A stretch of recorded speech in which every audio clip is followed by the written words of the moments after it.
Good afternoon, Simmons family. Good afternoon. Oh, come on! I know it's only.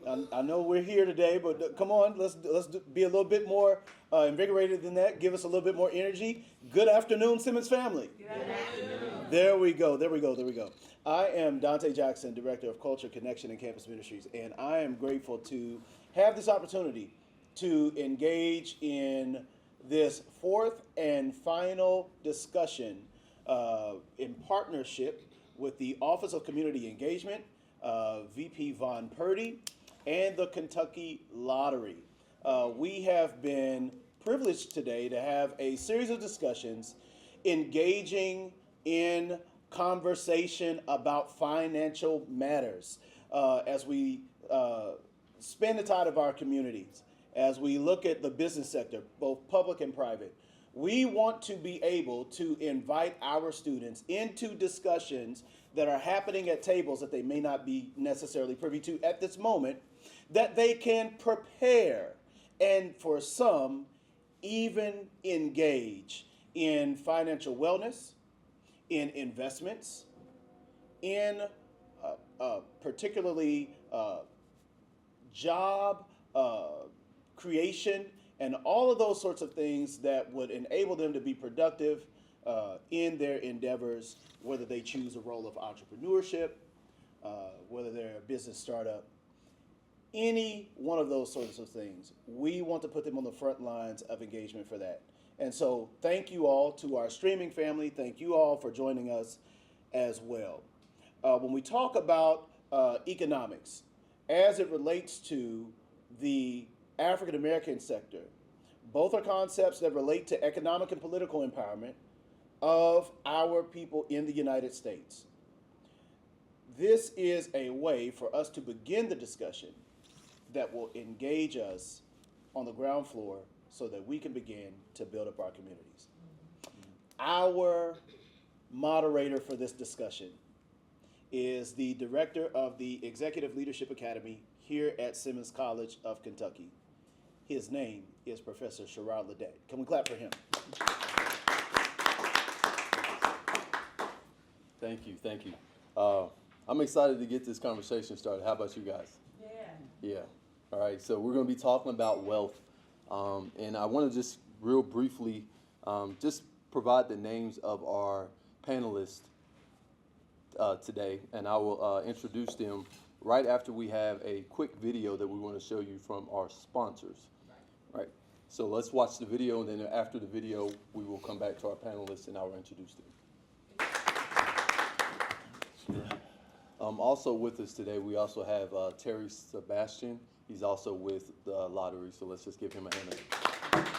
Appreciate you being with us as we have this conversation. So I'm excited again to get this conversation started around black wealth and economics. So starting to my far right, we have Ms. Kim Burse, and she's a retired CPA. And then immediately to my right, we have Mr. Raymond Smith, and he is the VP of Multicultural Marketing at Park Community Credit Union, who is also a big supporter of Simmons College as well. So I think we just jump right into this conversation, and I want to start it with just asking you guys very blatantly, just when we think about black wealth and economics, what does that mean to you and your experience based on your role and position? So we'll start with you, Miss Kim. Well, I would really like that question posed to some of the audience, some of the students. I would like for there to be anyone that can give us a definition of what is wealth, just the plain old term wealth. What do you think it is? Just throw out anything. We'll refine it. Just throw out anything. Yes, ma'am. Tell me what you think. Success. It's success. Surely it is. When you have wealth, you have success. Anything else? Anything you can think of. I do not like. Okay, then we'll pick someone else. Okay. Okay. I define wealth as an amassed amount of valuable possessions. Valuable possessions. Okay. Now, in economic terms, and I'm a retired CPA, so I'm going to use those kind of terms with you, right? You have your assets, your house, your car, the things that you call valuable. And then you have your liabilities. It's that student loan debt, it's that car loan debt, it's the other debt that you have that you don't really need, but it's called credit card debt. That is subtracted from whatever you think you got up here that's called the assets. So the net of those two, that's called wealth. Or net worth is another name for wealth. So if you have a lot of bills, a lot of debt, but you don't have any assets, no house, no car, no nothing, you have negative wealth. You have negative net worth. Not a position to be in. So when students complete the first thing, which the lottery just talked to you about, your educational journey. They've given you a pathway here at Simmons College. You're going to graduate, aren't you? And when you do that, you're going to get that job. And when you get that job, guess what? You're going to have income coming in. But don't be confused. Income is not the same as wealth. You get money in the door, but a lot of us let it go right out the door because we spend it all, right? We're not going to spend it all because we know the difference between income and wealth. So we're going to save some. That creates, see, that savings is one of those assets. I talked about a house and a car, but a savings account is also an asset. So we want to build some of that asset up, that savings. And I know you all had some other sessions about investments. That's a savings. That's an asset too, okay? Now, I also want to say you graduate, you've done the first thing to create wealth. Because you know some of your friends, they never decided to go and get any additional education. But you did. You decided. So you've taken the first step for creating wealth and success for yourself. Okay? Now, as you work, let's say you work and you got this first job and you're just doing well, you're paying a little bit off on your student loans, you're paying off on that car, and all of a sudden, you have some extra money and you're just planning and you're saying, what is the one thing I can do that will stabilize my situation and allow me to start really accelerating my ability to create wealth? The one thing that you can do is make sure that you access financial service systems. Because if you do everything like, I'm going to pay all my bills with Apple Pay and I'm going to pay it with Cash App and I'm going to use Venmo, well, you're not in the, quote, financial services system where they pay attention to whether you pay things on time or not. You're not building any credit. Getting credit is how you're going to be able to get a really good loan the next time you get a car loan. Because when you come out of school, if you don't have credit, you're not getting the best interest rate, right? So you want to later, you want to get things at the best interest rate.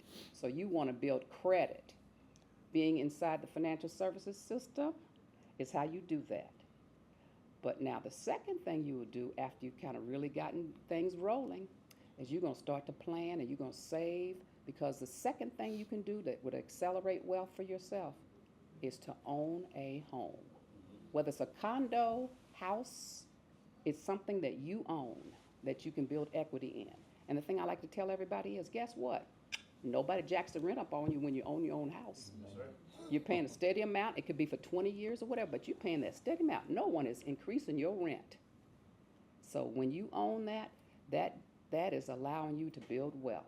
So step one, complete your college education. Step two, make sure that as you get a job and start to earn some money that you engage with the financial services system, because that's the way you're going to build credit. Step three, and that may take a while. It took me a while. But buy that first house. There's your steps, and I'm going to turn it over to Raymond because he's going to give you more. I don't really need to say anything now, but one of the things that, and I certainly appreciate Sister Burse's comments, and she's absolutely correct. One of the things that I certainly say to every student, individuals, adults, is developing a relationship with the financial institution, right? And what do I mean by that? She just mentioned it on some of the apps that too many people use. There's a difference in doing business and developing a relationship, right? Relationships have their privileges. And so I encourage students, adults, to develop a relationship with a financial institution, right? And so in developing the relationship, and how do I do that? Walking into a branch, introducing yourself, letting them know you want to meet the manager. And the managers typically are always having to deal with challenges, maybe problems. And so when you ask to speak to the manager, and all you want to say is, hi, my name is John Doe, and I'm one of your new members. I just wanted to introduce myself. Can I tell you what happens? Every time you come in, they'll come out of the office, hey, how you doing? Hi. Because you're not coming in to get anything. You're coming in to develop this relationship. Relationships have their privileges. Here's one of the things that I say all the time to not only students, but to adults as well. Everybody has something coming in from finances. And the question becomes, do I control my finances or do my finances control me? There's a difference, right? If my finances are controlling me, regardless of what I bring in, I'm working for free because it's going right back out the door. So if I'm going to build and look to create wealth, create something for down the road, then paying yourself is as important as paying your creditor, right? And putting something away. One of the things that I have had the blessed privilege of working with some old teammates and that went on and had tremendous careers in football, the National Football League. So it's not always how much you make, it's what you do with what you make. And I would tell some of them sometime they made tremendous amounts of money and still do, but they spent tremendous amounts of money, right? And really didn't have anything to show for it. Not all of them, but some of them that I knew. And so one of the things I say again is be sure to pay yourself, right? Develop a relationship with a financial institution, but put something aside for a rainy day. So as I get a paycheck in, I'm minimizing where I spend my money, who I'm spending my money on, but then I'm also putting something away for myself as if it's a monthly or weekly debt that I have to do. Because what happens then is then you start building a savings account. When I'm looking, you heard Sister Burse talking about the home ownership. I was sharing with them earlier that I worked with a family that they did not let their son rent, because it was like throwing money out the window, right? So developing a relationship also helps you when it comes to home ownership, because now they're going to talk with you about the different products and services that are available for you to be able to buy a home to help you get into a position where you can start building the wealth. Here's what I'll say, and I'll give it back to Brother Sherrod. Many times we'll go out and the first thing we want to do is buy a fancy new car, a high-priced car. The day you drive it off the lot, it depreciates in value. Matter of fact, you can go to the car lot, get the car, drive it around the block, come back and go, I decided I don't want this car, and give it back to them, and you sure don't even get what you just paid for. Right.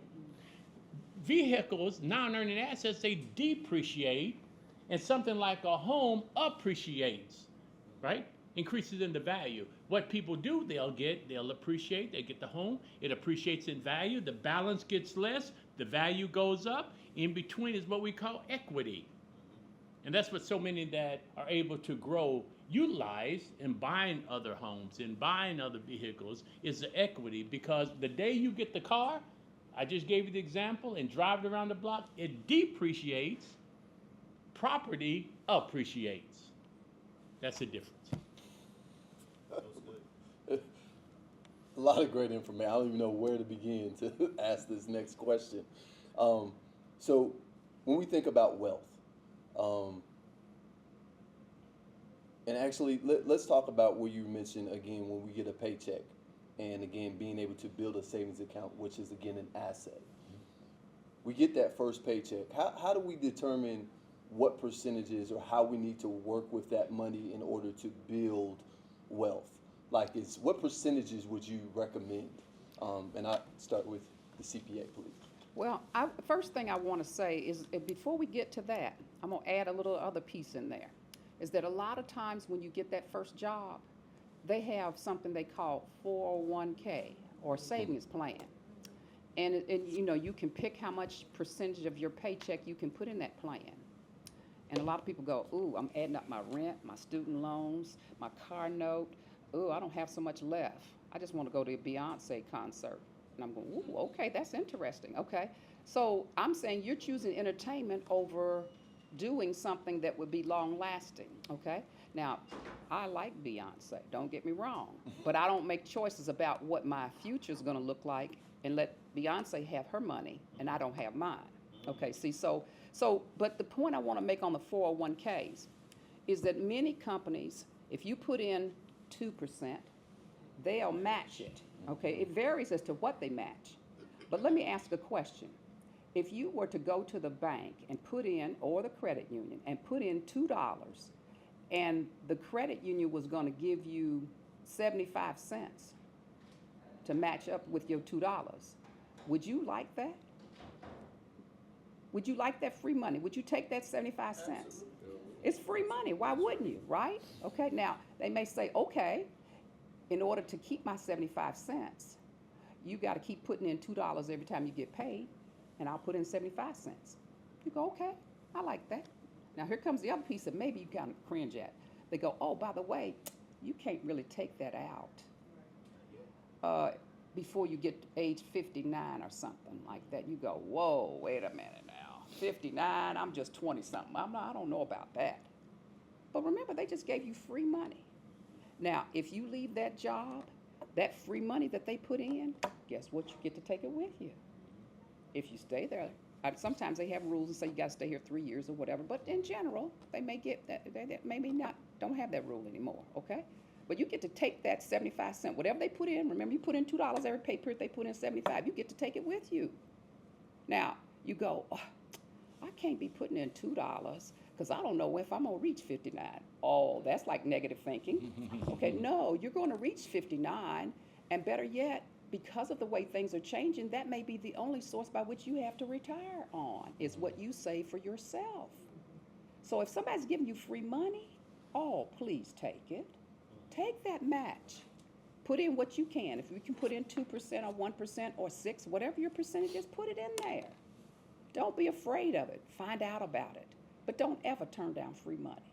Okay, now, if you take that out of your paycheck, now guess what? It's taken out of your paycheck before Uncle Sam gets to tax you.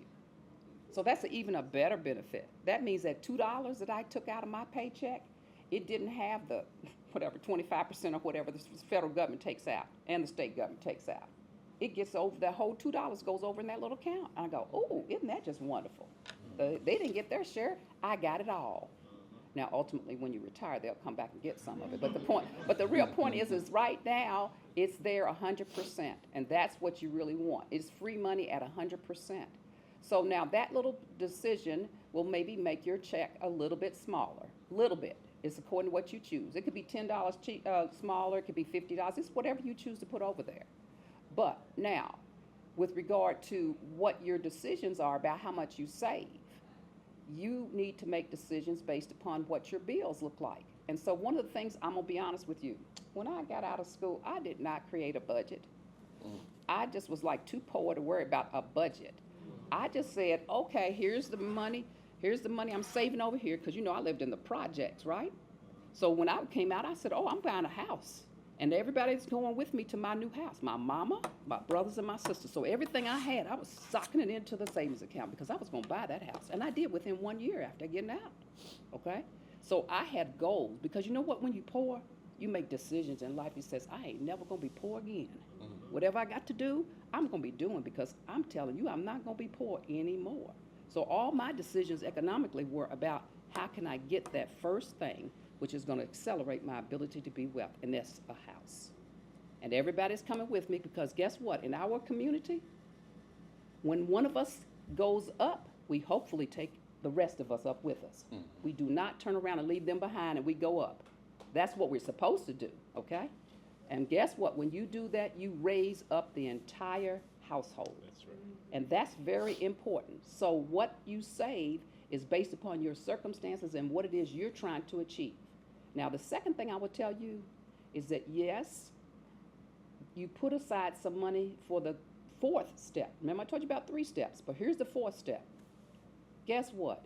A baccalaureate degree is wonderful, but by all means, it is not anything that will vault you to the real next level. You must get that post-baccalaureate degree. And you must put something to the side to get that post-baccalaureate degree if you want to do even better. One of the things I learned in life, because I used to work at a chicken store. I don't know if you all remember the chicken restaurant, right? On Wilson Avenue and Cane Run Road. And one thing I learned after serving people in there, that's something else I didn't ever want to do again in life, right? So I said, what is it that I can do to be the boss one day?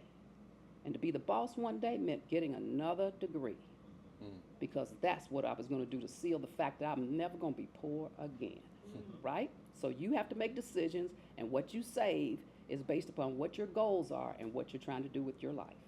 So I'm going to turn it back over to Raymond. Let me say a couple of things here real quick when it comes to this as well. There's something called a debt ratio and a credit score. Both are extremely important as you move forward in looking to be able to grow your financial wealth and home ownership, purchasing of vehicles, or just household items that you need to do. The rate of interest you pay gets determined on the debt ratio you have and what your credit score is. Anybody ever heard of credit score? Okay, credit score has a huge impact on what you're going to pay to borrow money. Debt ratio is what you have coming in versus what you have going out.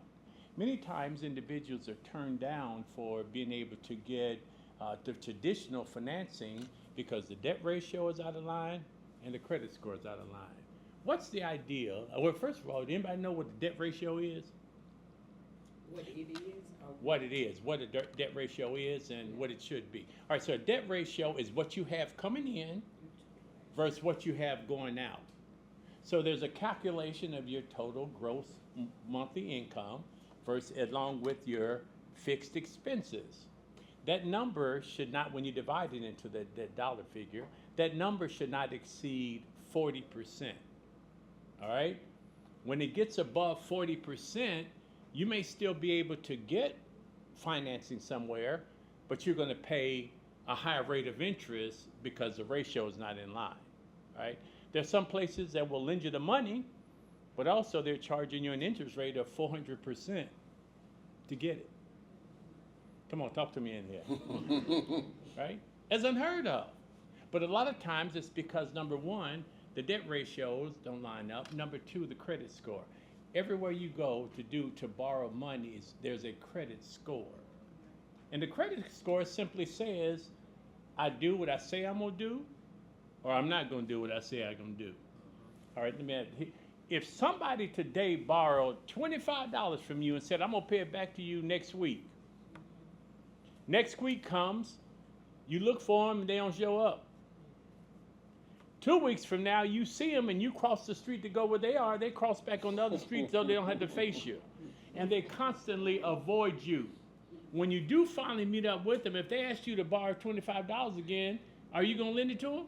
No. Why not? Because they didn't pay it the first time back, right? That's the same thing that works with financial institutions. And so one of the things that I say all the time is that when you do develop that relationship, here's part of the relationship so that you can keep in line the ability of borrowing and going back. Do what you say you're going to do. And when you can't do it, pick up the phone and call to go, just want to let you know that I ran into a hiccup. I won't be in there this week, but I'm coming next week to pay. You'll be able to financial institutions will work with you all day long because you're being upfront and honest. So one of the things I will say to you whether it's investments, whether it's borrowing money, a man's word, a woman's word is their, oh, I hear you, talk to me, right? Right? Which means I'm going to do what I said I'm going to do, right? A man's word, a woman's word is their bond. So establish that early on, even as a student here.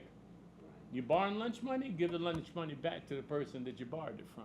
Because then you will establish good habits, and then when you get into the credit arena, I mean, there's some people that come in and see me that I know it's a matter of, what do you want? What do you need today? Right. And they're able to get it because they constantly do what they say they're going to do.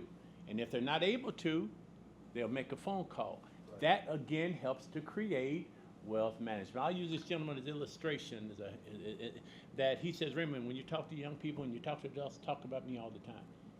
He started off with a small loan with me, did what he said. He told me, he said, I'm going to make sure I pay this back because I want those behind me to be able to borrow, to come behind me.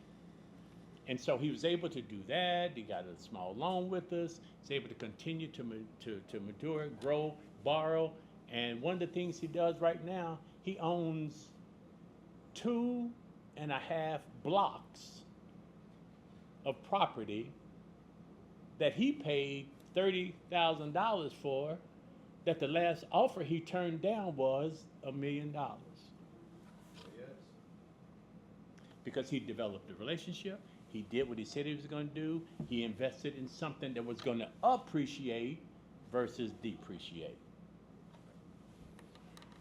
Now I'm gonna follow that with a question.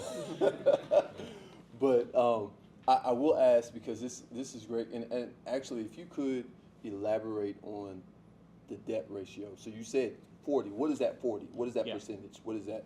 40%. When we're looking at 40%, means that 40% of your income is going to pay your debt, right? And financial institutions don't want it really to be any higher than that, because if you have it at least to 40, that shows that you have the ability of paying your debt back. That's what I just said, though. You have the ability. Doesn't mean you're going to do it, but that's where the words, a person's word is their bond, comes into play, because I'm going to do it. Once it gets over 40, what it shows is you would have a challenge if anything comes up. Whether it's I've got a house and now my hot water heater went out. Got to get a new car.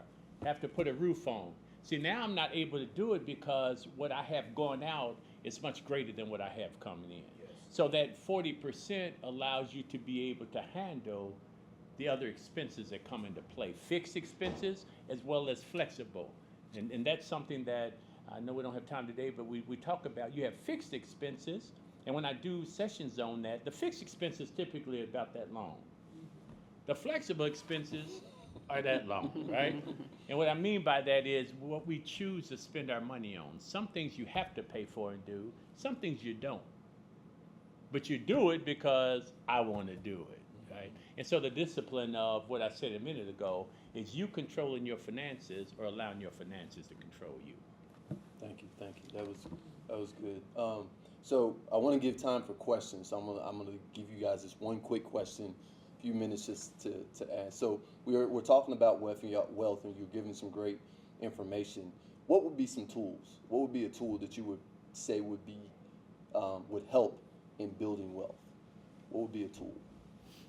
Well, discipline, and what I call deferred gratification. Mm-hmm. You know, I just kind of shared with you a minute ago. I had like driven goals. Not going to be poor again. Going to make decisions that help me move along. Okay, so a lot of that is wrapped up in deferred gratification. It says, "Oh, I'm going to sacrifice now because I want better later." Right. Okay, so those are my tools. Don't have to be like a financial app. Like I told you, I didn't really do a budget kind of thing. I'm not suggesting that now, but I'm just saying to you that I didn't really do it that way. But I would also say another tool is to be conscious of, if it's too good to be true, it probably isn't good, okay? And all these things that say, oh, you know, you want to get a payday loan, you want to get a loan, you want to borrow some money to just get you over to your next paycheck? Oh my gosh. Because see, what they want you to do is get on your phone and do that. That's right. And when you don't read the detail that says that that's a 300% interest rate that you're borrowing at, that's when they got you. Yeah. I had a young man. He just needed to borrow something. He didn't understand. He was just doing it on his phone. He borrowed the first time, didn't pay, didn't read, didn't do anything. That was it. It was, I think, 45%. Next paycheck, he fell short again. Borrowed a second time. Went from 45% to 150%. Third paycheck, again, he borrowed again. 300%. Online, across state lines, when we got a usury law that says you can't charge that, okay? He was so embarrassed, he was so stressed out, he started doing all kinds of stuff, just acting out, just going crazy, because he was stressed out, because he borrowed and he never said what the problem was. It grew to be monumental. By the time he stopped, well, first of all, you know what? They say as long as you got a paycheck coming in, you can borrow. Well, guess what? They come in on payday and they take it straight out of your bank account the day your paycheck hits. So they get their money first, and you have to deal with what's going on. They had started to a point where they had taken his entire paycheck. Yep. By the time he finally said something, he had paid them $9,000 for borrowing $2,000 in total for all these little loans. So if it's too good to be true, it is not right. That's right. And you have to be astute enough to know, and you have to be astute enough to read the detail or get some help for somebody else to help you make that decision. Because that's the tool, is don't be sucked in to stuff that doesn't sound right. Okay? One of the things I'm going to say is don't be so prideful that you won't develop a relationship with someone in the financial arena. Pride cometh just before the fall. And you just heard an example of that. One of the things that I say all the time, when you develop the relationship, a real relationship means that you can sit down and talk about anything, your current situation, where you're looking to go, what has happened with you. You have a true relationship. And that never starts too early. I was speaking at a high school not long ago. We started talking about questions. One of the questions came from a student in high school that wanted to know, which broker do you use when you're doing your stocks? You're never too young, I guess is what I'm saying. He was already in the stock market. And he was in high school and had some very pointed, intelligent questions, but he had a relationship with a financial person that helped give advice and direction on what he was doing. So when I said in the very beginning to develop a relationship, everybody I sit down with isn't asking me to borrow money. It's like, what do you think? The gentleman I told you about the property, I talk to him a minimum of 3 times a week. He'll just call me. What do you think about this, Raymond? That's what I'm thinking about doing. I mean, he just goes through and we talk, have great conversations, and he's a minimum of 3 times a week of what he's doing. So when you develop the relationship, there's no question too minute, nothing too great that you can't share. Talk about that the person that you've developed a relationship with will give you the right and honest answers. Awesome. Great. All right, so we have time for a few questions. There was so much great information, there has to be questions. Oh, yes, ma'am. Okay, so your fixed expenses are your bills and stuff, like, and then your flexible expenses or whatever is like what you choose to spend on. Yes. Good question. So typically, and I tease the young men as well as the young ladies. Here's an example. Fixed expense. One of my fixed expenses would be my rent or my mortgage, right? That's a fixed expense. Can I tell you one that's not? Getting my hair done. See, when I do this in some sessions, I have fun with it, right? And men and women, right? So me having to go get my hair done, is that fixed? Me getting nails done, is that fixed? Right? The ladies are looking at me. I'm just using an example, ladies. You know, and one of the things that I say all the time, I'm a little old school. One of the things I say all the time is the fact that, you know, go, oh yeah, we have to get that done. I said, I remember the day, y'all too young, but I said, I remember the day that on Saturday, my mother had my sister in the kitchen. There was a thing called a straightening comb. I wish I had some folks had some gray hair in it. And the straightening comb would be on the stove. And we used to tease my sister because we would say, whoa, Mom's cooking popcorn in there, because when the straightening comb hit the naps in the back of the head, pop, pop, pop, pop, pop, pop, pop, right? But many times now when I'm seeing the fixed and flexible expenses, you know, there are things on there like the hair, nails. Those are flexible. You don't have to have that, right? When you're looking at fixed, my rent, my mortgage is fixed. My car payment is a fixed expense, right? Because I need to have enough money left to put food on the table for my family. Is that answer? Okay. Yes, sir. My question was, obviously, you all have wonderful careers, had wonderful careers, and knowing where you started, and then sort of looking back to the financial place where we are today. Mm-hmm. If you were a young person today, what would be 3 steps, and I heard you all say some, but what would be 3 steps secure your financial future? Besides the ones I've already said? Besides the important ones that you've already noted of discipline and others. Well, when I got ready to buy my first car after I graduated from UK and had a degree in accounting, I'll say my first step was choosing a major. I'll go back and say a major. Now, I was good at math, okay. I was okay in math and okay in science. Language arts was maybe not my strongest suit. I did okay in it, but that just wasn't my strongest suit. So how did I choose an accounting career when I told you I was kind of like growing up poor and I didn't have anybody that had an accounting background in my immediate family, nor did I know anyone. So, I was like, that was old school. That was a long time ago. They had a career book, right? I went and looked in the career book. But the main thing is I chose the career because of its potential. Its potential to line up with what I could do all right and do well, but also what it could do for me economically, okay? So that was a decision that I made, and it was a good one for me, okay? So, but now I will caution people. Ooh, you don't want to pick something just based on those terms and find out later that you hate it. You hate doing it every day. Yeah. So you really have to make sure that it lines up with you. One of my younger sisters graduated from Duke, and she had a biomedical degree. And after graduating, she goes, I don't think I want to do this. What? You don't want to do this? I think I'm going to go get an MBA. Okay, well, and she did. She did fine, but the point was she went through all of that, and she did really well. But she decided that was not what she wanted to do. So being happy at what you do is step number 2. Don't confuse the two. You got to be happy, and yes, you would like to say you can make some money doing it, okay? And it lines up with you and things that you can do well.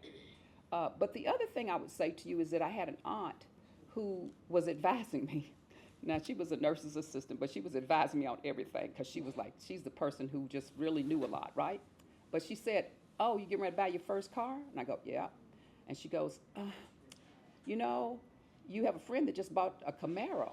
Nice looking car. Ooh, looked really good. But I'm advising you not to even think about it. Go find yourself the car that will last the longest and not have as much maintenance. What will that be? Well, back in my day, it was a Datsun B210. It was a foreign car, but that bad boy was going to last forever. I bought an ugly Datsun B210.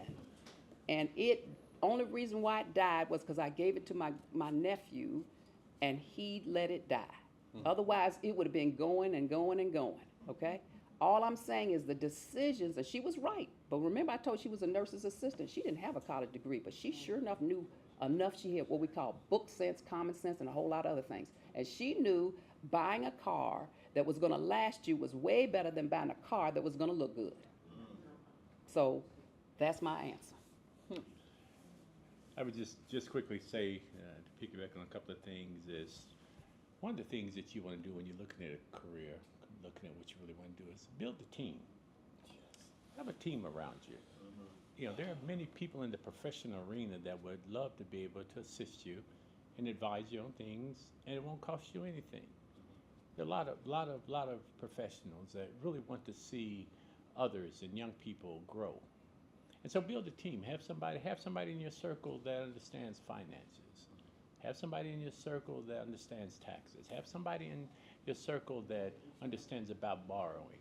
So that when you, and they will do it free because they want you to succeed.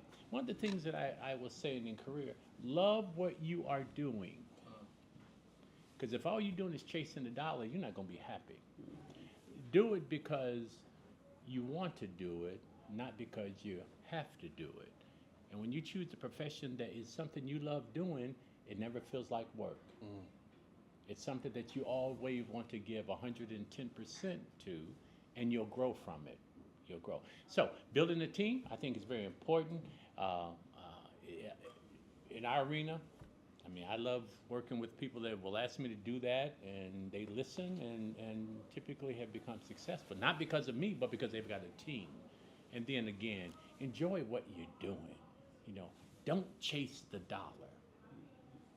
Let the dollar chase you. And when you do it because you love doing it, doors will always open for you to be a part of. That was actually going to be one of my questions. Y'all both actually hit on it. What would be better, wealth or happiness? And you both literally hit that in terms of saying that you really should have both, right? That by finding what it is you want to do versus doing it because you want the dollar, you're more apt to actually generate the wealth that you want and that you're looking for by doing the thing that you love. And it's crazy that, again, if you think about it, that means that if you walk in purpose, provision follows, right? So. Can I say one thing on that? Yeah, yes, sir. I have a first cousin that you all appreciate. Young lady, a graduate of an HBCU that became the engineer that led NASA to Mars. HBCU graduate. Got promoted from after she led the mission to Mars, got promoted to Washington, D.C., did her work. But here's the thing that she chose to do that she loved. She understood that it was very important for our children, for our communities to understand numbers. So she retired, took a job in the inner city of Atlanta, and she teaches every day trig and calculus because she wants those coming behind her to have the same opportunity. And she loves every day of going to her job. That's awesome. That's awesome. Any other final questions? I did want to say something really quick because I have to run up to my class. Thank you all for being here. I enjoyed this conversation. I learned some things. I did have Miss Burse, right? I did have a little bone to pick, or not a bone to pick, but you mentioned that how with your situation when you got a house, you went back and got your family, right? And I love that. You know, obviously it's your family. You love them. You want to take care of them as well. Get them into the house. But I do know that a lot of times in our community, we are also bringing along people with us who are toxic to us, who do not mean us well, and I think we see this sometimes with like black celebrities, athletes, who they're trying to take care of their whole family. And I'm not talking about your personal situation because obviously I don't know it, and you know.